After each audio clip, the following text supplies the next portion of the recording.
Hello everyone.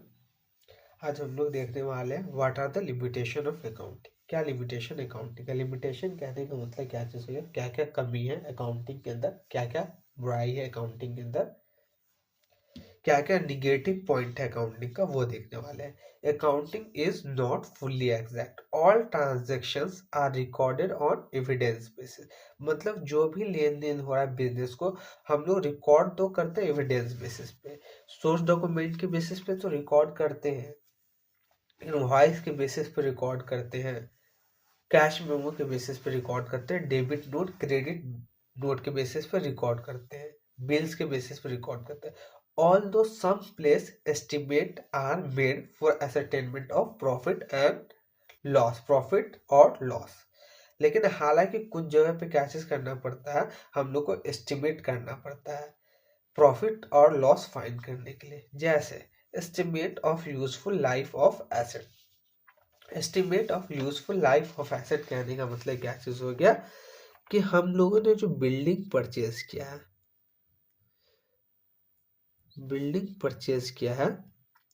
10 lakh rupees का। हम लोगों ने जो बिल्डिंग परचेज किया 10 लाख रुपीज का, ये हम लोगों को मालूम नहीं है कि एग्जैक्ट कितने साल तक चलेगा, और इसका एक्सपेंस एक पर्टिकुलर ईयर में हम लोग नहीं दिखला सकते, क्योंकि अकाउंटिंग कैसे करता है, हम लोग को मना करता है कि इसका बेनिफिट कैसे मिलेगा, हम लोग को मल्टीपल ईयर में मिलेगा, तो इसको हम कैसे करेंगे, मल्टीपल ईयर में राइट ऑफ करेंगे। बट कितने ईयर तक मिलेगा वो एग्जैक्ट भी नहीं पता, तो हम लोग क्या चीज करते हैं, एक एस्टिमेट लगाते हैं, एक अनुमान लगाते हैं कि लेट सपोज ये 10 ईयर तक चलेगा, 10 साल तक ये बिल्डिंग चलेगा, ठीक है, 10 ईयर तक यूज करेंगे इस बिल्डिंग को, ठीक है। तो हम लोग क्या चीज करते हैं, ये एक एस्टिमेट लगा, उसके बेसिस पे क्या चीज करते हैं, हम लोग डेप्रिसिएशन चार्ज करते हैं हर year.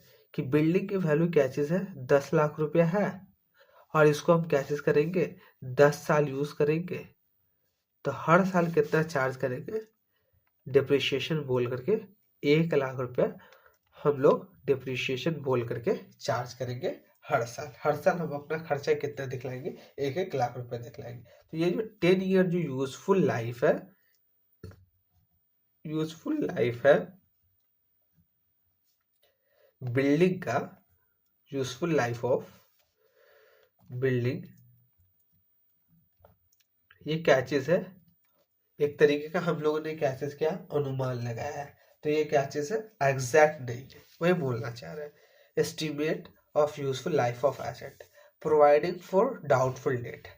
Providing for doubtful debt कहने का मतलब क्या चीज हो गया, आपने सेल्स किया फॉर एग्जांपल 5 लाख रुपीज का। सेल्स तो दोनों पे होता है बिजनेस के अंदर, कैश बेसिस पे भी और क्रेडिट बेसिस पे भी, कैश बेसिस पे एंड क्रेडिट बेसिस पे। जैसे कैश बेसिस पे आपने क्या चीज किया, 2.5 लाख का सेल्स किया, क्रेडिट बेसिस पे क्या चीज किया, 2.5 लाख का सेल्स किया। तो कैश बेसिस पे तो क्या चीज है, आपको बैड डेट्स के चांसेस क्या चीज है, नील है। बैड डेट्स के चांसेस कहने का मतलब क्या चीज हो गया, आपको कैश ऑलरेडी मिल चुका है, मतलब पैसा डूबने के चांसेस नील है। बट आपने जो क्रेडिट सेल किया है कस्टमर को 2.5 लाख रुपए का, उसमें हो सकता है कोई बंदा क्या चीज करे, पैसा दे, दोनों पॉसिबिलिटी है, या तो पैसा दे या तो पैसा न दे, दो पॉसिबिलिटी है यहाँ पे, पैसा दे या पैसा न दे। अगर पैसा दे देता है तो कोई बल्ले बल्ले है, ठीक है। अगर पैसा नहीं देता है तो इस सिचुएशन में क्या चीज करना पड़ता है, अगर पैसा नहीं देता है तो इस सिचुएशन में क्या चीज करना पड़ता है, हम लोगों को एक प्रोविजन बनाना पड़ता है एस्टिमेट बेसिस पे, कि हम लोगों ने जो 2.5 लाख का कैचेस किया है सेल्स क्या क्रेडिट बेसिस पे, उस पे लगता है कि पास्ट ईयर से 10% कैचेस हो रहा है, डेटा डूब जाता है। जितने का हम लोग कैचेस करते हैं क्रेडिट सेल्स करते हैं, उसका 10% का पैसा हम लोग को नहीं मिलता है। तो कैचेस बोलता है अकाउंट कि जिस साल का खर्चा उसको उसी साल कैचेस करो दिखलाओ, ठीक है। तो हम लोग को मालूम नहीं है कि इस साल कितना डूबेगा, बट हम लोगों को क्या चीज करना है, प्रॉफिट भी फाइंड करना है, लॉस भी फाइंड करना है, ठीक है। तो इसके लिए क्या चीज करेंगे, अकाउंट बोलता है तुम एक अनुमान लगाओ कि तुमको कितना लग रहा है कि मेरा पैसा डूब जाएगा, ठीक है। तो हम लोग क्या चीज करते हैं, एक एस्टिमेट लगाते हैं पास्ट ईयर के ट्रेंड पे कि जितना हम लोग क्रेडिट सेल्स करते हैं उसका 10% डूब जाता है। तो हम लोग क्या चीज कर देंगे, 10% का प्रोविजन क्रिएट करेंगे, 10% का प्रोविजन क्रिएट करके चलेंगे बिजनेस के अंदर में, 10% का प्रोविजन क्रिएट करेंगे। तो 2.5 लाख का 10%, 25,000 रुपये क्या चीज कर दिए, 2.5 लाख का 10%, 25,000 प्रोविजन क्रिएट कर लिए, 25,000 प्रोविजन क्रिएट कर लिए। हो सकता है फ्यूचर में क्या चीज हो, 25 फ्यूचर में 3 पॉसिबिलिटी हो सकता है बैड डेट्स का, या तो 25 बैड डेट्स क्या चीज हो सकता है, बैड डेट्स कहने का मतलब पैसा नहीं देगा debtor, bad debts greater than 25,000। दूसरा बैड डेट्स जो हो सकता है वो इक्वल टू 25,000। तीसरा बैड डेट्स क्या हो सकता है, less than 25,000, less than 25,000, 3 possibility है, ठीक। तो फिर भी हम लोग क्या चीज करते हैं, कंजर्वेटिज्म होकर के चलते हैं, कंजर्वेटिज्म अप्रोच के हिसाब से क्या चीज करते हैं, हम लोग एक एस्टिमेशन बेसिस पे प्रोविजन क्रिएट कर लेते हैं, ठीक है। वो भी क्या चीज है, एक एस्टिमेशन बेसिस पे हम लोग क्रिएट कर रहे हैं, ठीक है। तो इसलिए क्या चीज करता है, प्रॉफिट एंड लॉस हम लोग को एक पर्टिकुलर पीरियड का फाइंड करना होता है। इसके लिए क्या चीज करते हैं, हम लोग प्रोविजन फॉर डाउटफुल डेट बनाते हैं। प्रोविजन फॉर डाउटफुल डेट कहने का मतलब क्या चीज हो गया, जिस डेटर पे आपको शक है कि ये मेरे को पैसा नहीं देगा, ठीक है, तो उसके नाम से क्या चीज कर लो, अभी जिस साल में आपने सेल्स किया है उसी साल में क्या चीज कर दो, उसके नाम से पैसा हटा करके रख दो कि फ्यूचर में अगर वो पैसा नहीं देता है तो आपके बिजनेस पे कोई इम्पैक्ट नहीं पड़े, आपके बिजनेस पे कोई फर्क नहीं पड़े, क्योंकि अगर वो पैसा नहीं देता है तो ऑलरेडी क्या चीज कर चुके हैं, हम उसको प्रॉफिट से हटा के रख चुके हैं, ठीक है। Provision for doubtful debt. Closing stock valued at net. Closing stock at valued at net realizable value. Closing stock क्या चीज करते हैं, वैल्यू करते हैं net realizable value. Closing stock तो समझ में आ गया था हम लोगों को, तो क्लोजिंग स्टॉक क्या होता है। क्लोजिंग स्टॉक करने का मतलब क्या चीज हो गया, at the end of year जो स्टॉक नहीं बिका है। क्लोजिंग स्टॉक कहने का मतलब क्या चीज हो गया, eight end of year which stock is not sold, which stock is not sold, जो stock at the end of year नहीं बिका उसको क्लोजिंग स्टॉक कहते हैं, ठीक है, उसको हम लोग क्लोजिंग स्टॉक कहते हैं, ठीक है। तो अकाउंट्स के अंदर क्या चीज बोलता है, लेट्स से क्लोजिंग स्टॉक की वैल्यू क्या चीज है, 50,000। क्लोजिंग स्टॉक की वैल्यू 50,000, लेकिन उसका मार्केट वैल्यू हम लोगों ने पता किया, मार्केट वैल्यू ये क्या चीज है, कॉस्ट है, 50,000 कॉस्ट है, 45,000 क्या चीज है, उसकी नेट रियलाइजेबल वैल्यू है। नेट रियलाइजेबल वैल्यू बोले या मार्केट वैल्यू बोले, नेट रियलाइजेबल वैल्यू है 45,000 रुपये। तो अकाउंट्स क्या चीज बोलता है कि हम लोग जो क्लोजिंग स्टॉक को रिकॉर्ड करेंगे, इस दोनों में से कॉस्ट और नेट रियलाइजेबल वैल्यू में से दोनों में से जो कम होगा उस पर क्या चीज करेंगे, हम लोग रिकॉर्ड करेंगे। तो इस दोनों में कम क्या चीज है, 45,000, तो 45,000 पे रिकॉर्ड करेंगे बुक्स ऑफ अकाउंट पे, 45,000 पे रिकॉर्ड करेंगे, recorded in books, in books of account. 45,000 में रिकॉर्ड करेंगे। अब देखते हैं, अगर कॉस्ट दे रखा है, एक एग्जांपल क्रिएट करते हैं। कॉस्ट कितना है, 55,000 है। ठीक है, कॉस्ट कितना है, 55,000 है। और उसकी net realizable value, that is market value, net realizable value 60,000 है। तब आप ये बतलाओ कि उसको बुक्स ऑफ अकाउंट पे हम लोग कितने से रिकॉर्ड करेंगे। अकाउंट्स क्या चीज बोलता है, दोनों में से जो छोटा हो, ये और ये दोनों में से जो वैल्यू कम हो, हिंदी में लिखते हैं, जो वैल्यू कम हो उस पर बुक्स ऑफ अकाउंट पे रिकॉर्ड करते हैं। बुक्स ऑफ अकाउंट्स में वो रिकॉर्ड करते हैं,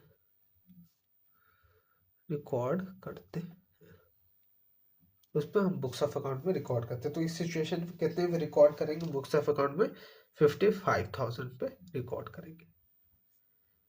कंजर्वेटिव अप्रोच पे हम लोग चलते हैं। ये सब क्या चीज करना, हम लोग बेसिक एजम्पशन वाले चैप्टर में क्या चीज करेंगे, डिस्कस करेंगे कि किस अप्रोच की वजह से क्या चीज होता है। जैसे सेपरेट एंटिटी कंसेप्ट है, कंजर्वेटिव अप्रोच है, उसके बेसिस पे क्या चीज करते हैं हम लोग, फ्यूचर में जो लॉस होने वाला है उसको क्या चीज कर लेते हैं। अगर करंट ईयर का लॉस है, फ्यूचर में होने वाला है, तो उसको क्या चीज कर लो, आज ही उसके लिए प्रोविजन क्रिएट कर लो। अगर आपको लग रहा है कि फ्यूचर में कोई लॉस होने वाला है, तो उसके लिए क्या चीज करो, आज ही आप प्रोविजन क्रिएट करके चलो। क्योंकि अगर फ्यूचर में अगर आपको लॉस होता है तो आपका बिजनेस क्या चीज हो, इंटरप्ट ना हो, बिजनेस पे किसी भी तरीके का नुकसान ना हो, बिजनेस बंद होने के चांसेस ना हो। ठीक है, stock value at net realizable value, ये 3 रीजन है जिसके वजह से अकाउंटिंग क्या चीज है, फुल्ली एग्जैक्ट नहीं है।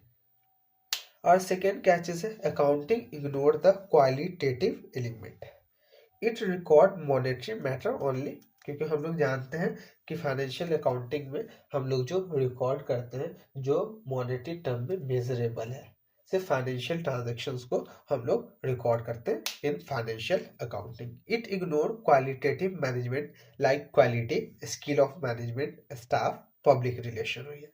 फॉर एग्जाम्पल, अगर वर्कर अच्छे से काम कर रही है, ठीक है, जिसकी वजह से मटेरियल कम लॉस हो रहा है, कम नुकसान हो रहा है मटेरियल का, जिसकी वजह से क्या चीज हो रहा है, हमारा प्रॉफिट तो बढ़ रहा है, लेकिन क्या चीज कर रहे हैं, उसको हम लोग रिकॉर्ड नहीं कर पाते कि मैनेजमेंट के अच्छे, वर्कर के अच्छे काम करने की वजह से कितना हमारा नुकसान बच रहा है, उसको हम लोग रिकॉर्ड नहीं कर पा रहे हैं। ठीक है, मैनेजमेंट क्या चीज कर रही है, अच्छे तरीके से क्या चीज कर रही है, मैनेजमेंट अच्छे तरीके से क्या चीज कर रही है, कस्टमर से डील कर रही है, कस्टमर का प्रॉपर रिस्पॉन्स दे रही है, जिसकी वजह से क्या चीज होता है, कस्टमर अट्रैक्ट होता है बिजनेस की तरफ, और कस्टमर क्या चीज करता है, ज्यादा प्रोडक्ट बाय करता है आपसे।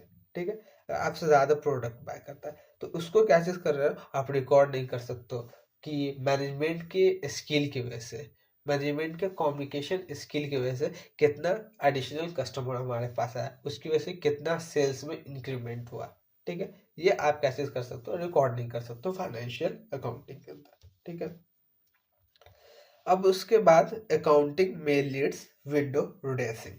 Window dressing means manipulation of account in a way so as to conceal vital fact.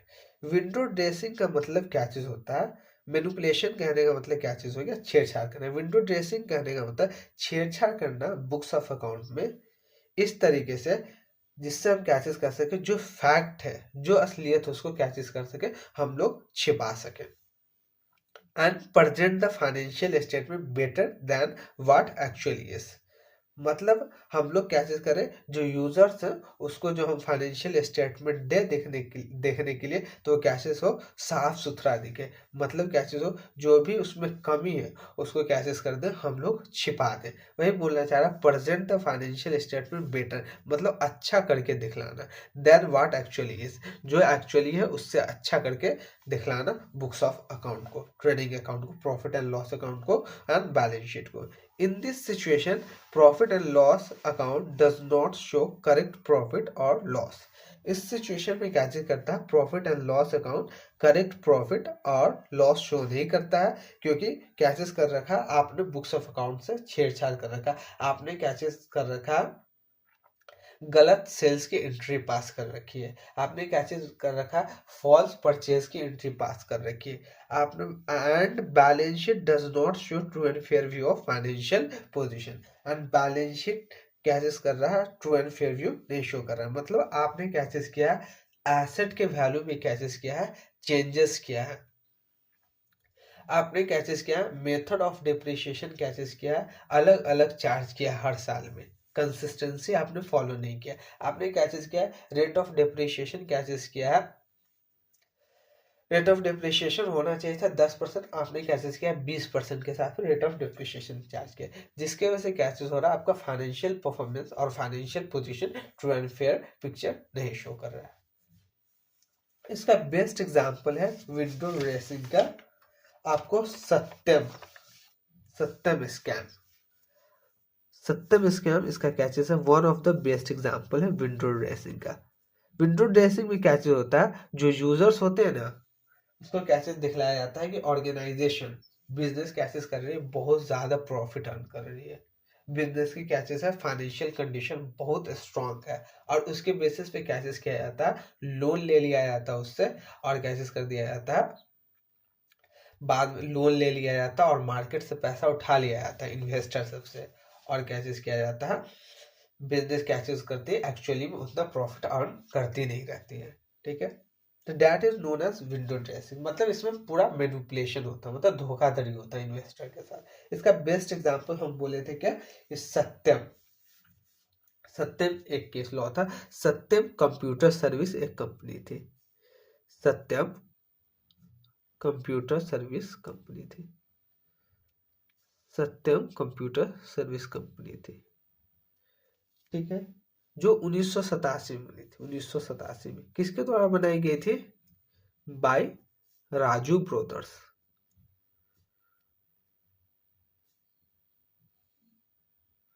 Raju brothers के द्वारा कैसे बनाया गया था, ये फोर्थ लार्जेस्ट आईटीसी कंपनी थी, sorry fourth largest IT company था, आईटीसी नहीं, fourth largest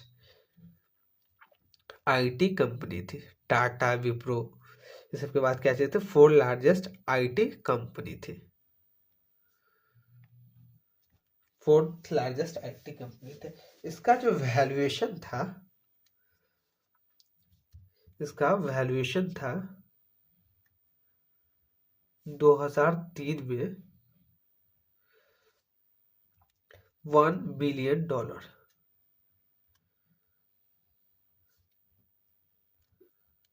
1 billion.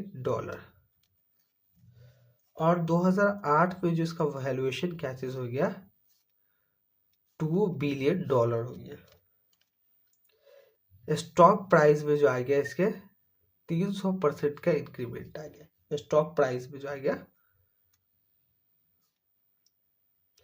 Stock price में 300% का हाइक आ गया, जिसके वजह से क्या चीज हो गया, इन्वेस्टर सब बहुत ज्यादा इन्वेस्ट किए, और ये जो राजू ब्रदर्स थे अपना शेयर बेच बेच करके, अपना शेयर सेक्रीफाइस करके क्या चीज कर लिए, करोड़ों रुपये कमाए।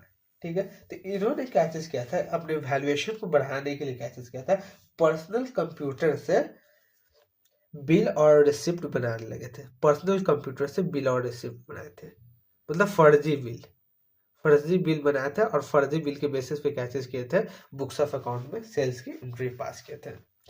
Personal bill and receipt, personal bill and receipt, personal computer से, सॉरी, बिल्स एंड रिसिप्ट इससे, पर्सनल कंप्यूटर से।